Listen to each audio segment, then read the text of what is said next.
அதே மாதிரி இந்த தொழுகை என்பது பல பேருடைய வாழ்க்கையில் அவங்களுடைய அந்த வாழ்க்கை பயணத்தையே புரட்டி போட்டிருக்கின்றது. உங்களுடைய குடும்பத்தாருக்கு தொழுகையை நீங்கள் ஏவுங்கள். அவங்க அதை கடைபிடிக்கக்கூடிய அந்த நேரங்கள்ல அதுல கொஞ்சம் பொறுமையா இருங்க. அல்லாஹ் ரப்பல் ஆலமீன் தன்னுடைய திருமறையில் சொல்லும்போது ஓம்போது ரப்பக ஹத்தா யாத்தியக்கல் யகீன், நீங்கள் உங்களுடைய இறைவனை நீங்கள் வணங்குங்கள். எது வரைக்கும் வணங்கணும்னு சொன்னா மரணம் வரக்கூடிய அந்த தருணம் வரைக்கும் நீங்கள் அல்லாஹ்வை வணங்குங்கள் என்று அல்லாஹ் சொல்லி காட்டக்கூடிய செய்தியை பார்க்கிறோம். இன்னல் ஹம்துலில்லாஹ் நஹ்மதுஹு வ நஸ்தஈனுஹு வ நஊது பில்லாஹி மின் ஷுரூரி அன்ஃபுஸினா வ ஸய்யிஆத்தி அஅமாலினா மை யஹ்திஹில்லாஹு ஃபலா முதில்ல லஹு வ மை யுத்லில் ஃபலா ஹாதிய லஹு.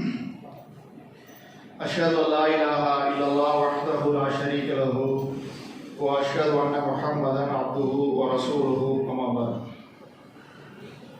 ஃபகத் கால அல்லாஹு தஆலா ஃபில் குர்ஆனில் அலீம் அஊது பில்லாஹி மினஷ் ஷைத்தானிர் ரஜீம் இன்ன ஸலாத்த தன்ஹா அனில் ஃபாஹ்ஷாஇ வல் முன்கர். கண்ணியத்திற்குரிய எல்லாம் வல்ல அல்லாஹ்வின் நல்லடியார்களே, அல்லாஹ்வுடைய மாபெரும் கிருபையினால் அவன் நமக்கு விதித்திருக்கின்ற ஜும்மா என்ற வணக்கத்தை நிறைவேற்றுவதற்காக நாம் எல்லாம் இங்கு ஒன்று கொண்டிருக்கின்றோம். இந்த வேளையில் அகில உலகங்களையும் படைத்து காத்துக் கொண்டிருக்கக்கூடிய ஏக இறைவனை போற்றி போந்தவனாகவும் அவருடைய அன்பும் அருளும் வச்சா பெருங்கருணையும் எம்பெருமானார் நபிகள் நாயகம் ஸல்லல்லாஹு அலைஹி வஸல்லம் அவர்கள் மீதும் அவர்களின் குடும்பத்தார் மீதும் அவர்கள் வழி நடந்த உத்தம சத்திய சஹாபாக்கள் மீதும் இங்கு அமர்ந்திருக்கக்கூடிய நாம் ஒவ்வொருவர் மீதும் என்றென்றும் நின்று நிகழ்த்துமாக என்று பிரார்த்தித்தவனாக எனது இந்த ஜும்மா உரையை ஆரம்பம் செய்கின்றேன். கண்ணியத்திற்குரிய எல்லாம் வல்ல அல்லாஹ்வின் நல்லடியார்களே, அல்லாஹ்வுடைய மார்க்கமான இந்த தூய இஸ்லாத்தை நாம் நம்முடைய வாழ்க்கை நெறியாக ஏற்று வாழ்ந்து வருகின்றோம். அப்படி வாழ்ந்து வரக்கூடிய காலகட்டத்தில் அல்லாஹ் நமக்கு விதித்த கடமைகளை நிறைவேற்றியவர்களாகவும் இன்னும் உபரியான வணக்கங்களை நல்ல காரியங்களில் நாம் நம்மை ஈடுபடுத்திக் கொண்டு அல்லாஹ்விடம் நன்மையை எதிர்பார்த்தவர்களாக நாம் வாழ்ந்து கொண்டிருக்கின்றோம்.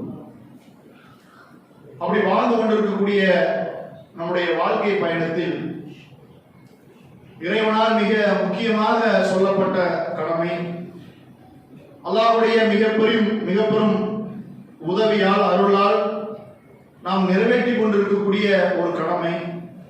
சில நேரங்களில் சில சூழ்நிலைகளில் நாம் அதிலே ஒரு தொய்வு நிலை நம்முடைய வாழ்க்கையில் ஏற்பட்டு விடுகின்றது. எந்த ஒரு காரியத்திற்கு ஏதாவது ஒரு லேட் ஆயிடுச்சு, முடியல அப்படின்ற மாதிரி இருந்தாலும் அல்லாஹ் நமக்கு விதித்திருக்கின்ற அந்த கடமையை நிறைவேற்றுவதில் நம்ம இப்படியான சாக்கு போக்குகளை நம்மால் சொல்ல முடியாது, சொல்லக்கூடாது. ஏன்னா அல்லாஹ் நமக்கு நிறைய விதி விலக்குகளை சலுகைகளை நமக்கு வழங்கியிருக்கின்றான். நான் சொல்லக்கூடிய அந்த கடமை என்னன்னு சொன்னா பிரதானமான ஒன்றுதான் தொழுகை. அந்த தொழுகையை பொறுத்தளவு நமக்கு எப்படி சொல்லப்பட்டிருக்குதுன்னா, எந்த நேர தொழுகை எடுத்துக்கொண்டாலும் சரி, ஒரு நேரத்துக்கு 5 நேர தொழுகை, ஒரு நாளைக்கு 5 நேர தொழுகை என்பதெல்லாம் நாம் விளங்கி வைத்திருக்கிறோம். எப்பொழுது தொழ வேண்டும் என்பதையும் நாம் அறிந்து வைத்திருக்கின்றோம். நம்முடைய வாழ்நாளில் அதிகமான நேரங்களில் அந்த தொழுகை நிறைவேற்றக்கூடியவர்களாக நாம் இருந்து கொண்டிருக்கிறோம். அல்லாஹ் நமக்கு இந்த தொழுகையில் நமக்கு வழங்கிய சலுகைகளை எல்லாம் நாம் அவ்வப்போது எப்பொழுதெல்லாம் சந்தர்ப்பங்கள் கிடைக்கின்றதோ அதை நாம் பயன்படுத்தி கொண்டுதான் இருக்கிறோம். உதாரணத்திற்கு லொஹருடைய தொழுகை 12 மணிக்கு வக்து ஸ்டார்ட் ஆகுதுன்னு சொன்னா ஒரு 3:15 வரைக்கும் அந்த தொழுகையினுடைய நேரம் இருக்குது.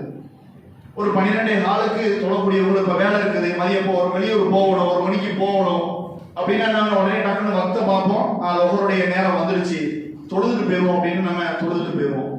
இல்லை எங்கேயாவது பயணத்துல இருப்போம், வந்தா மணி 2:45 ஆகுது, இன்னும் லொஹருடைய வக்து முடியல, நம்ம தொழுதுருவோம் அப்படின்னு அதை தாமதப்படுத்தி அந்த நேரத்துக்குள் நாம தொழுதுறோம்.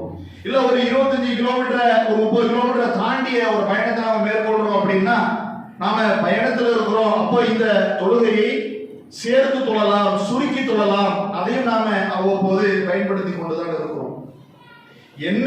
எந்த ஒரு சூழலையா இருந்தாலும் சரி, அதை நிறைவேற்றுவதற்கான அனைத்து வசதிகளையும் அனைத்து விதிவிலக்குகளையும் சலுகைகள் நமக்கு வழங்கி இருக்கிறாங்க. ஆனால் நாம் சில நேரங்களில் அதுல பெரிய லெவல்ல கவனம் செலுத்தாம, கவன குறைவாக அல்லது ஒரு முக்கியத்துவப்படுத்தாமல் நாம் அதை விட்டுவிடக்கூடிய சூழல் நம்முடைய வாழ்க்கையில் சில நேரங்களில் ஏற்பட்டு விடலாம். அந்த சில நேரத்தை கூட நாம் சரி செய்ய முயற்சி செய்ய வேண்டும். என்ன ஒரு சூழல் இருந்தாலும் சரி, அல்லாஹ்வை வணங்கக்கூடிய அந்த வணக்கத்தை நாம் விட்டுவிடவே கூடாது என்பது ரொம்ப வைராக்கியத்தோடு உறுதியாக நம்முடைய வாழ்க்கை பயணத்தை நாம் அமைத்துக் கொள்ள வேண்டும்.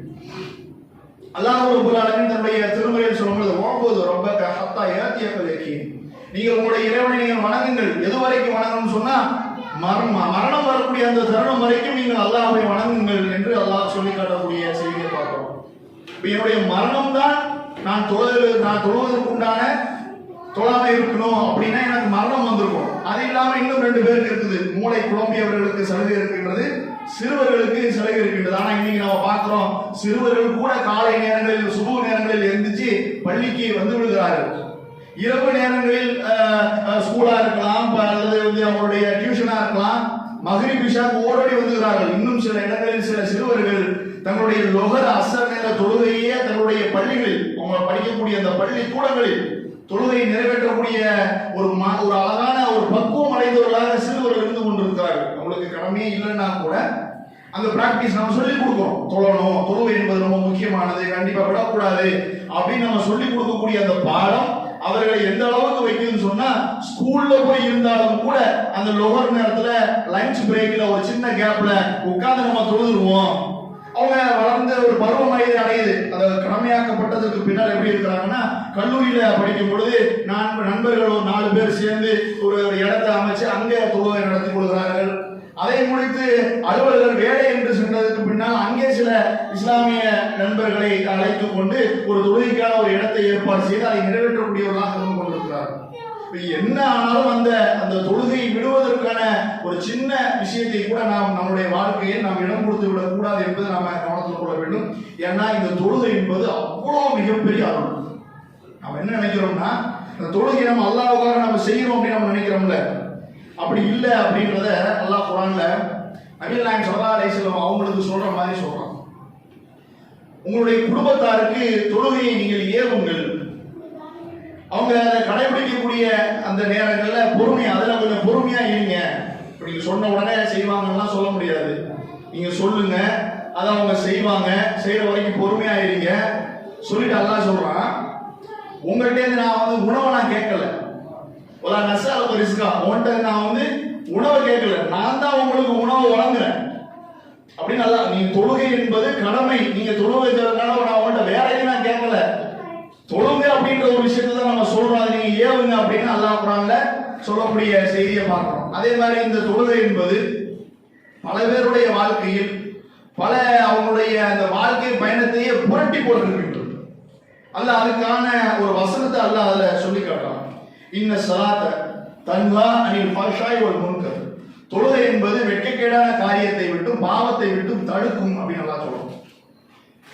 உண்மையாகவே ஒருவர் உள்ளச்சத்தோடு இஹ்லாஸோடு தொழுகையை நிறைவேற்ற வேண்டும் என்ற தன்னுடைய வாழ்க்கை பயணத்தினுடைய ஆரம்பத்தில் தொழுவே இல்லை, தாந்தோண்டித்தனமா இருக்கிறார், எங்க மனம் போன போக்கு கால் போன போக்கு எது நினைக்கிறாரு அப்படியான ஒரு வாழ்க்கையை வாழ்ந்து கொண்டிருக்கக்கூடிய ஒருவர் எப்பொழுது தொழுகை என்ற இறைவனுக்கு வணங்க வேண்டிய அந்த கடமையை நிறைவேற்றுவதற்காக அவர் முயற்சி செய்கிறாரோ, அதற்கு அல்லாஹ் ரப்பல் ஆலமீன் அந்த வசனத்தில் சொன்னது போல் அவருடைய வாழ்க்கை அப்படி ஒரு பெரிய ஒரு நாட்டத்தை உண்டு பண்ணிடுது. நம்மள நிறைய பார்ப்போம், இந்த பையனா இப்படி பள்ளியை நோக்கி வரலாம், இந்த பையனா பேசுறதே கேட்க மாட்டேங்குது, இந்த பையனா குர்ஆனும் வஹீமா இருக்கிறானே, இந்த பையனா தொலை வைக்கிறான் அப்படின்ற மாதிரி சர்வ சாதாரணமாக நம்மோடு இருக்கக்கூடிய நண்பர்களையோ நம்ம உறவினர்களிடத்திலேயோ நம்ம ஏன்னா பார்க்கிறோம்ல, சின்ன வயசுல இருந்து பார்க்கிறோம் எவ்வளவு ஒரு இதான் அந்த பையன் இருந்திருக்கிறான், போயிருக்கிறான், சுத்தி இருக்கிறான், வச்சிருக்கிறான், பல பாவமான காரியங்களை கூட செய்திருப்பார்கள், பல தடுக்கப்பட்ட அலுவலகத்தக்கூடிய காரியங்களை கூட செய்திருப்பார்கள். எது தடுத்தது அப்படின்னு அவரே உட்கார்ந்து யோசிச்சு பார்த்தோம்னா, இதுக்கு நான் ஒரு பெரிய முயற்சி எடுத்திருக்க மாட்டேன், இதுக்கு இன்ஷா அல்லாஹ் இந்த நியூ இயர்ல ஒவ்வொருத்தரும் உறுதிமொழி எடுப்பாங்கல்ல, நாளையில இருந்து குடிக்க கூடாதுன்னு, அப்படிலாம் யாரும் நாளையில இருந்து தவறை செய்யக்கூடாது வைக்க கூடாதுன்னு தவறை விட்டவர்கள் யாரும் அப்படியான ஒரு உறுதிமொழியோடு நம்மளுடைய தவறை நம்ம விடல. நாம தொழுகையை நாம் கடைபிடிக்கக்கூடிய அந்த செயல் அந்த பாவத்திலிருந்து நம்மை தடுத்திருக்கின்றது, நம்மை காப்பாற்றி இருக்கின்றான் அல்லாஹ். அல்லாஹ்வை வணங்கக்கூடிய அந்த வணக்கத்தை நிறைவேற்றும் பொழுது நம்மிடம் இருக்கக்கூடிய அந்த பாவங்கள் எல்லாம் நம்முடைய தொழுகையின் மூலமாகவே நம்முடைய செயல்கள் குணங்கள் அனைத்துமே மாறக்கூடிய அளவிற்கான ஒரு சூழலா ஏற்படுகிறது. இப்ப நமக்கு ஒரு சந்தேகம் வரலாம், தொழுகை வெட்டைக்கேடான காரியத்தை பாவத்தை விட்டு தடுக்கும் சொல்றீங்க, ஆனா தொழுதுகிட்டே நிறைய பேர் சீர் குடிக்கிறாங்களே. தொழுகை வெட்டைக்கேடான காரியத்தையும் பாவத்தையும் விட்டு தடுக்கும் சொல்லி நிறைய பேர் வட்டி வாங்குறாங்களே, வரதட்சணை வாங்குறாங்களே, தடுக்கப்பட்ட காரியத்தை செய்யறாங்களே, பாவத்தை செய்யறாங்களே, அசிங்கத்தை செய்யறாங்களே அப்படின்னு கேட்டா அதுக்கும் அல்லாஹ் குர்ஆன்ல சொல்றான், வயலுல் முஸல்லீன், தொழுகையாளிக்கு கேடுதான். தொழுதா ஒழுங்கா தொழுவணும். அந்த தொழுகையை யார் சரியாக தொழுகிறாரோ அவருக்கு தான் அந்த தொழுகை வெட்கக்கேடான காரியத்தை விட்டு பாவத்தை விட்டு தடுக்கும்.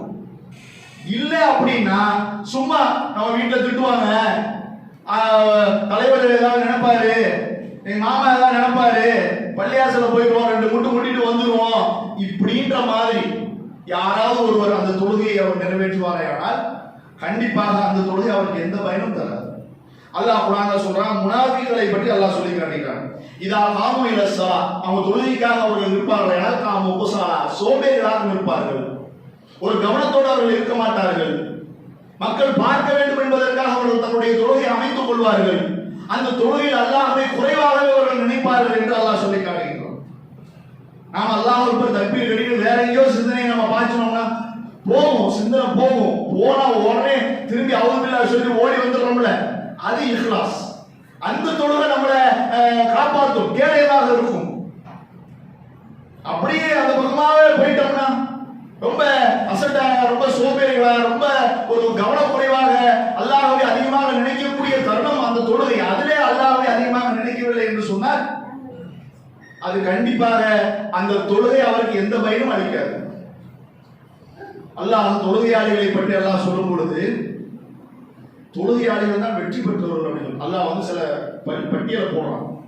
அந்த பட்டியல்ல முஸ்லிம்கள் மூமின்கள் வெற்றி பெற்று விட்டார்கள் அப்படின்னு ஒரு அத்தியாயத்தினுடைய துவக்கமே அப்படிதான் இருக்காது. ஆஃபிலாஹல் மூமினூன், இறை விசுவாசம் கொண்டவர்கள் வெற்றி அடைந்து விட்டார்கள் அப்படின்னு சொல்லிட்டு அல்லாஹ் என்ன சொல்றான்னா, அவர்கள் தொழுகையை நிலைநிறுத்துவார்கள், தொழுகையை பேணிக் கொள்வார்கள், தொழுகையில் பணிவாக இருப்பார்கள் அப்படின்னு அல்லாஹ் சொல்றான். அப்ப தொழுகையாளி என்பவர் அவர்தான் வெற்றி அடைய முடியும். தொழுகையாளி என்பவர் அவரிடம் பணிவு இருக்கும், இரக்கம் இருக்கும், தான் நிறைவேற்றக்கூடிய அந்த கடமையை தொடர்ச்சியாக நிறைவேற்றுவார். இன்னொரு இடத்துல சொல்றான், அந்த தொழுகை என்பது மனிதனுடைய குணத்தையே மாற்றுமா. அல்லாஹ் சொல்றான், இன்னல் இன்சான ஹுலிக அலுவா, மனிதனை ஒரு பதறக்கூடிய ஒரு அவசரக்காரனாக தான் அல்லாஹ் படைச்சிருக்கான். இதா மஸ்ஸஹு ஷர்ர ஜஸுவா, அவனுக்கு ஏதாவது ஒரு இழப்பு, கஷ்டம், துன்பம் வந்துருச்சுன்னு சொன்னா ரொம்ப வெளவெளத்துறான். ஒய்யா மஸ்ஸஹுல் கைர மனுவா, அதே நேரத்துல அவனுக்கு ஏதாவது நன்மை, ஒரு லாபம் கிடைச்சிருச்சுன்னு சொன்னா யாரும் கொடுக்காம தனக்குள்ள வச்சுக்கிறான். ஒரு மனுஷன் இருக்கான், பதறக்கூடியவனாக அவன் படைக்கப்பட்டிருக்கிறான், அவனுக்கு ஏதாவது பிரச்சனை கஷ்டம் வந்துருச்சுன்னு சொன்னா ரொம்ப சோர்ந்து போயிடும், அது பின்னாடியே அப்படி மூழ்கி விடுகின்றான், ரொம்ப மனச்சோர்வு அடைந்து பலகீனமானவனாக ஆகி விடுகின்றான். அதே நேரத்தில் அவனுக்கு ஏதாவது லாபமோ ஒரு சந்தோஷமான செய்தியோ கிடைச்சிருச்சுன்னு சொன்னா தனக்குள்ளே வச்சிருக்கிறான் அப்படின்னு சொல்லிட்டு அல்லாஹ் சொல்றான், இல்ல முஸல்லி, தொழுகையாளி அப்படி இருக்க மாட்டான். ஒருவன் அல்லாஹ்வை வணங்கக்கூடிய அந்த வணக்கத்தை தொழுகையை நிறைவேற்றக்கூடியவனாக இருப்பானே, ஆனால் பதறக்கூடியவனாக படைக்கப்பட்டிருந்தாலும் அவனுடைய குணம் எப்படி இருக்கும் என்று சொன்னால், ஒரு இன்பம் தொழுது ஒரு இழப்பு ஏற்படும் போது பதற மாட்டான், சோர்வடைய மாட்டான், ஒரு நன்மை ஒரு லாபம் அவனுக்கு கிடைக்கும், ஆனால் அது பிறருக்கு அவன் கொடுப்பான், தர்மம் செய்வான்.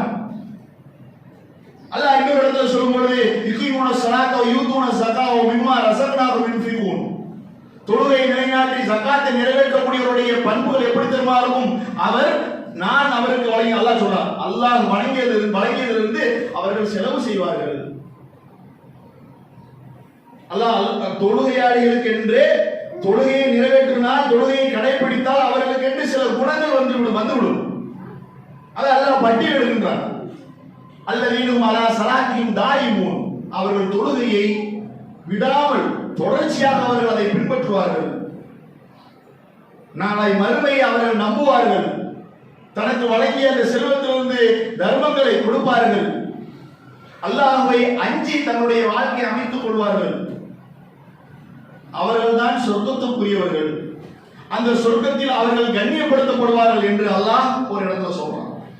இன்னொரு இடத்துல சொல்றான், அல்லதீன யரிசூனல் ஃபிர்தௌஸ், ஃபிர்தௌஸுக்கு சொந்தக்காரர்களாக அவர்கள் இருக்கிறார்கள். அவர்கள் தன்னுடைய அமானிதங்களை அவர்கள் பேணி பாதுகாக்கிறார்கள், வாக்குறுதிகளை அவர்கள் நிறைவேற்றுகிறார்கள், தன்னுடைய கற்பை அவர்கள் காப்பாற்றிக் கொள்கிறார்கள், பேணிக் கொள்கிறார்கள். அவர்கள் ஃபிர்தௌஸ் எனும் சொர்க்கத்திற்குரியவர்கள், அங்கே அவர்கள் வாரிசுகளாக இருக்கிறார்கள் என்று அல்லாஹ் குர்ஆனில் சொல்லி காட்டுறான். தொழுகை என்பது நாம ஏதோ நமக்கு அல்லாஹ் கடமையாக்கிட்டான் அதனால தொழுவோம் என்ற சிந்தனை நாம் தொழுது விடவே கூடாது. தொழுகை அவ்வளவு மிகப்பெரிய ஒரு பொக்கிஷமாக அல்லாஹ் நமக்கு தந்திருக்கிறான். நான் தொழும் பொழுது என்னுடைய கேரக்டரே மாறுதுன்னா, கேரக்டர் மாறுதுன்னா கெட்ட கேரக்டர் இல்ல, கெட்ட கேரக்டர் உடையவன் கூட நல்ல குணமுடையவனாக மாற்றப்படுகிறான் இந்த தொழுகை நிறைவேற்றுவதனால். கஞ்சனாக கருமையாக இருக்கக்கூடியவன் இந்த தொழுகை நிறைவேற்றுவதன் மூலமாக வல்லலாக தான தர்மங்களை செய்யக்கூடிய தாராள மனம் கொண்டவனாக மாறுகிறான்.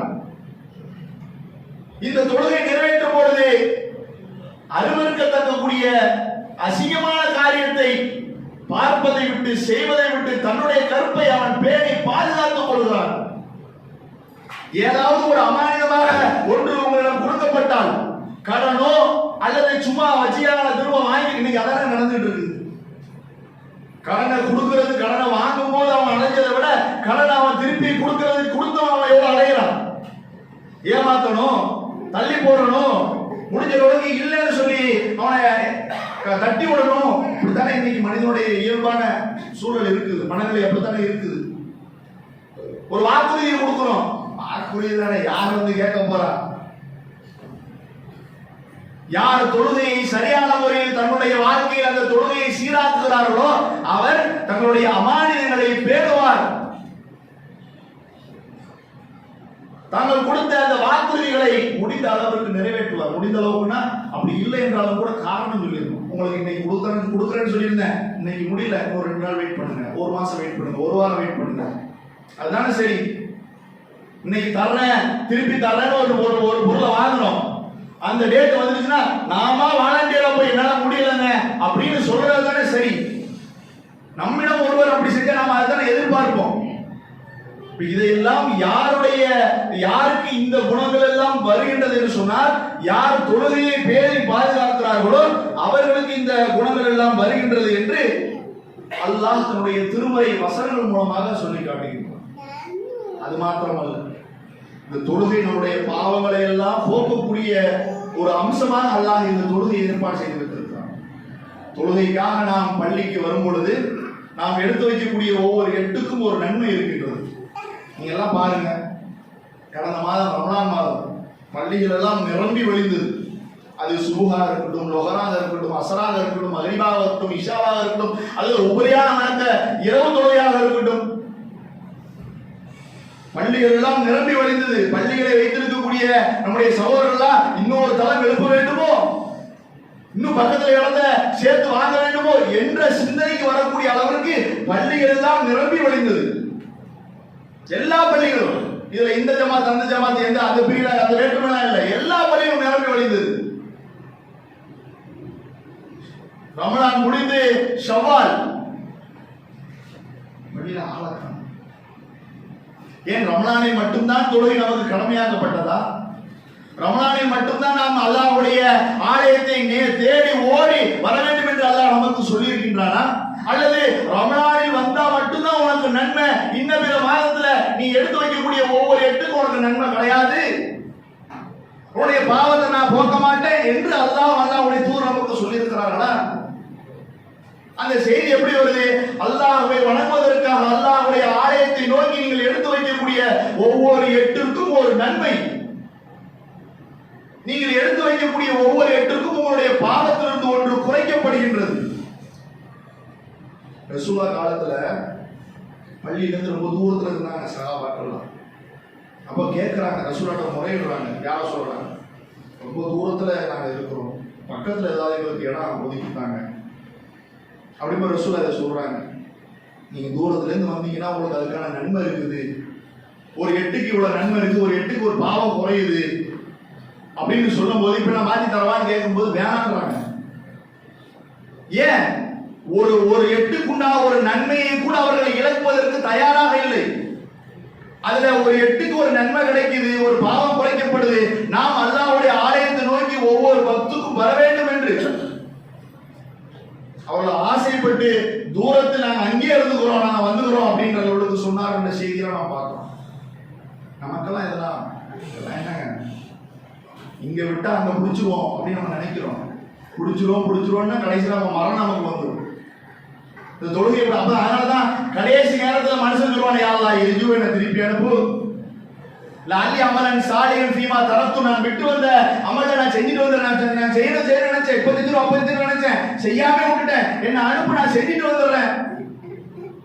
அல்லாஹ் சொல்வானா, கல்லா இலிம இல்லா கலிமத்துன் காயிலுஹா, உன்னுடைய வெறும் இது வெறும் வாய் வார்த்தை, வாய் சவடாது, உன்னை அனுப்புனா நீ செய்ய மாட்டப்பா அப்படின்னு அல்லாஹ் சொல்றான். குர்ஆன்ல வரக்கூடிய வசனம் நம்மள அப்படியே பணம் பிடிச்சி காட்டுற மாதிரி இருக்கும். நம்ம அப்படிதான் நினைக்கிறோம். சரி, இன்னைக்கு வேணா நாளையில இருந்து தொழுவ போவோம், லோகர்ல இருந்து போவோம், அசர்ல இருந்து போவோம், மகரிப்ல இருந்து போவோம், சரி அசருக்கு போவோம், இஷாக்கு போவோம் அப்படின்னு நம்ம தள்ளி போடுறோம். அந்த தள்ளி போடுவதற்கு முன்னால் நம்முடைய மரணம் நம்மை முந்திவிட்டது என்று சொன்னால் அந்த நேரத்தில் யா அல்லாஹ் நான் தொழுவதுக்கு பள்ளிக்கு போட நினைச்சேன், என்ன விட்டு நான் போயிட்டு வந்துடுறேன்னு கேட்போம். அப்படித்தானே யதார்த்தமா இருக்கும். உன்னை செய்யணும்னு நினைக்கிறோம், செய்யாம விட்டுட்டோம், தாமதப்படுத்துறோம். அந்த நேரத்தில் வேற ஒரு நெருக்கடி வந்துருச்சுன்னா நாம என்ன முறையிடும்? சாதாரண நம்முடைய சக மனிதர்கள் நம்ம ஒரு இடத்துக்கு கூப்பிடுறாங்க. நிறைய இடங்கள்ல பாப்போம், ஒரு ஒரு ஒரு வேலைக்காக நம்ம நண்பரோட நம்மளுடைய கூட வேலை பார்க்குறோம், கூப்பிடுவார், கிரி இந்த லோகரை மட்டும் முடிச்சுட்டு வந்துடுறேன் அப்படின்னு டக்குன்னு பொழுது செஞ்சு எங்க நிற்கிறோமோ அந்த 4 ரக்காத்து பரவ மட்டும் முடிச்சுட்டு போகத்தான் செஞ்சோம். இப்போ வரல மட்டும் முடிச்சுட்டு போயிட்டாங்க, மரணம் வந்துருச்சுன்னா நமக்கு பிரச்சனை இல்லை. அதை முடிக்காம சரி அப்புறமா போயிட்டு வந்து தொழுதுகிறோமே என்று நாம் நினைத்தால், அதற்கு முன் நம்மளுடைய மரணம் நம்மை சம்பவித்து விட்டது என்று சொன்னால் அந்த நேரத்தில் நம்ம லாஸ்ட் நேரத்தில் என்ன சொல்லுவோம்? ஓரத்தோருடைய ஆவா பல பேரை நம்ம பார்த்துருக்கிறோம். தொழ முடியாம உயிரோடு இருக்கக்கூடிய நேரத்தில் அல்லாஹ்வை நின்று வணங்கக்கூடிய அல்லது உட்கார்ந்தோ படுத்தோ வணங்கக்கூடிய அளவிற்கு கூட எங்களால் இயலவில்லையே என்று கண்ணீர் வடித்தவர்களை பார்த்திருக்கிறோம். நாம என்ன நினைக்கிறோம்? நீங்க நல்ல ஜனகாத்திரமா இருக்க, தொழுகிறது என்ன இருக்கு அப்படின்னு நம்ம நினைக்கிறோம். கடைசி நேரத்தில் இருக்கிறாங்க, தங்களுடைய இறுதி நேரத்தில் நோய்வாய்ப்பட்டு இருக்கிறார்கள். அந்த நேரத்தில் வாய்களால் வார்த்தைகளை சொல்ல முடியாத அளவிற்கு ஒரு சூழல் இருக்கிறார்கள். அந்த நேரத்திலும் நாம் அவர்களை சென்று சந்திக்கும் பொழுது அவர்கள் தங்களுடைய கைகளை எடுத்து செய்கையால் சொல்கிறார்கள், தொழுவ முடியலையே அப்படின்ட்டு. நம்ம மனசுல என்ன இருக்கும்? உயிர் போற வரைக்கும் தொழணும். நமக்கு உறுதியா சொல்ல முடியாது, என்ன வேணாலும் நடக்கும். 2 பேர் அப்படி கண்ணு முன்னாடி 2 பேரை பார்த்தது. 2 பேரும் பள்ளியை நோக்கி எல்லா நேர தொழுகையும் போய் தொழக்கூடியவர்கள், தொழக்கூடிய பழக்கமுடையவர்களாக இருந்தார்கள். எந்த ஊர்ல இருந்தாலும் சரி பள்ளியை தேடி போய் தொழுவதற்கான வாய்ப்பு இருந்து விடவே இல்லை என்ற அளவுக்கு இருந்த 2 நபர்கள் முதுமை காரணமாக பள்ளிக்கு செல்ல முடியவில்லை, அமர்ந்து தொழ முடியவில்லை. ஏன்னா அவங்க இருந்த இடத்திலேயே அவர்கள் தன்னுடைய சிறுநீர் கழியுது, சுத்தம் இல்லாமல் இருக்கிறோம் என்ற மாதிரியான ஒரு சிந்தனை. எந்திரிச்சு உட்கார்ந்து தக்பீர் கட்டுவதற்கு அவர்களுக்கு இயலாத ஒரு சூழல். அதையெல்லாம் பார்க்கும் பொழுது தொழுகையை நாம எவ்வளவு ஒரு ரொம்ப சின்ன விஷயமா நாம நினைக்கிறோம். பின்னாடி பார்த்துக்கலாம் என்று அதை நாம் தள்ளி போடுகிறோம். தொழுகை தானே, 4 ரக்காத் தானே, 3 ரக்காத் தானே என்று அதை ரொம்ப கவனக்குறைவாக நாம் இருக்கிறோமே என்பதை அந்த நபர்களை பார்க்கும் பொழுது நாம் இந்த தொழுகையில் எப்படி இருக்கிறோம் என்பதை நம்மால் புரிந்து கொள்ள முடிகின்றது. இது எல்லாத்தையும் விட நாளை மறுமை நாளில் நமக்கு கிட்ட கேட்கப்படக்கூடிய முதல் கேள்வி தொழுகையை பற்றி தான். அந்த கேள்விக்கு பதில் சொன்னா மட்டும்தான் ரசூலுல்லாஹ் சொல்றாங்க. அந்த கேள்விக்கு யார் பதில் சொல்கிறாரோ அவர் வெற்றி பெற்று விட்டார், ஈடேற்றம் அடைந்து விட்டார், காப்பாற்றப்பட்டு விட்டார். அதுல பதில் இல்ல, முடிஞ்சு. அதுக்கு பதில் சொல்ல முடியல, அது தெரியல, அல்லது மட்டும் பதில் இல்ல, அவ்வளவுதான். அதுக்கப்புறம் உள்ள கேள்வி எல்லாம் முதல் கேள்வியே ஃபெயில் மார்க். ரசூலுல்லாஹ் சொன்னாங்க, இந்த முதல் கேள்வி நீ பாஸ் மார்க் வாங்கிடு, எல்லாமே சக்சஸ், நீ வெற்றி அடைஞ்சிட்ட, நீ காப்பாற்றப்பட்டுட்ட. அது உனக்கு சரியில்லைன்னு சொன்னா அவ்வளவுதான். ரசூலுல்லாஹ்க்கு ஒரு காட்சி எடுத்து காட்டப்படுது. ஒருவருடைய தலை நசுக்கப்படுது. ரசூலுல்லாஹ் கேட்கிறாங்க, யார் இது, என்னத்துக்காக இவருடைய தலை நசுக்கப்படுது அப்படின்போது சொல்றாங்க ரசூலுல்லாஹ், அந்த தொழுகைக்கான அந்த நேரம் வந்து அந்த தொழுகையை தொழாமல் பாராமுகமாக இருந்தவர் அப்படின்னு ரசூலுல்லாஹ் சொல்றாங்க. இந்த நிலையில நம்மளுடைய வாழ்க்கையில் எவ்வளவு நாள் இருந்திருக்கிறோம், எத்தனை வக்து அப்படி நாம் நம்மளுடைய வாழ்க்கையை கழித்திருக்கிறோம் என்பதையெல்லாம் நமக்கு நாமே சிந்தித்து சீர்தூக்கி பார்த்து அப்படியான ஒரு நிலையை நாம் இதுக்கு முன்னால் இருந்தோமே ஆனால் அதை சரி செய்வதற்கான சரியான சந்தர்ப்பமாக இந்த ஜும்மாவை நாம் பயன்படுத்தி கொண்டு இனி வரக்கூடிய காலங்களில் அல்லாஹ்வை வணங்கக்கூடிய அந்த வணக்கத்தை கடைசி நேரம் வரைக்கும் வணங்க வேண்டும் என்பது அல்லாஹ்வுடைய கட்டளை. அதை செய்வதற்காக அல்லாஹ் நம்மை படைத்திருக்கிறான். அந்த தொழுகையை தவிர நமக்கு அதை தாண்டி வேற எவ்வளவு பெரிய லாபம் கிடைத்தாலும் எவ்வளவு பெரிய விஷயமாக இருந்தாலும் சரி, அது இரண்டாம் பட்சம் தான். ஏன், நாளைக்கு மறுமைதான் நிரந்தரம். அங்கே யார் அந்த கேள்வியில் மனுஷன் யார் வெற்றி பெறுகிறாரோ அவர்தான் சொர்க்கத்துக்குள் பிரவேசிப்பார். யார் சொர்க்கத்தில் இருக்கிறாரோ அவர்தான் இன்பமான வாழ்க்கை வாழ்வார். அதை போவதற்கு ஏதாவது ஒரு தடையாக காரணமாக வந்துவிட்டது என்று சொன்னால் அத்தோடு அவருடைய வாழ்க்கை முடிஞ்சிச்சு.